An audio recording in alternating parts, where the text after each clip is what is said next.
ہماری لڑکیوں کو بچاؤ۔ شائقین نے ایرانی خواتین کی فٹ بال ٹیم کی بس کو گھیر لیا۔ کھلاڑیوں کی حفاظت پر شدید تشویش کا اظہار کرتے ہوئے آسٹریلیا سے مطالبہ کیا کہ انہیں پناہ دی جائے۔ رپورٹس کے مطابق ٹیم کی 5 فٹ بالرز پولیس کی حفاظت میں ہیں، جبکہ باقی ٹیم کو سخت نگرانی میں رکھا گیا ہے۔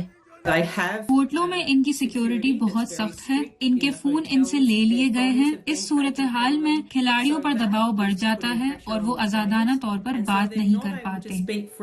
ٹیم اس وقت تنازع کا مرکز بن گئی جب کھلاڑیوں نے ایران کا قومی ترانہ گانے سے انکار کر دیا۔ اس کے بعد ایران کے سرکاری ٹی وی نے انہیں غدار قرار دیا۔ بعد میں اگلے میچوں میں کھلاڑیوں نے قومی ترانہ گایا اور سلامی بھی دی۔ بعض تجزیہ کاروں کا خیال ہے کہ یہ قدم ممکنہ دباؤ کے تحت اٹھایا گیا۔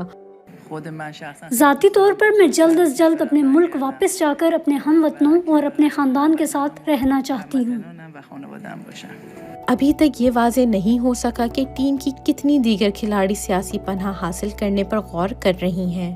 جہاں تک میری معلومات ہے، کھلاڑیوں کو وکلا سے ملنے یا سمجھنے کا موقع نہیں ملا کہ سیاسی پناہ حاصل کرنے کا کیا مطلب ہے اور اس کا قانونی عمل کیسے ہوتا ہے۔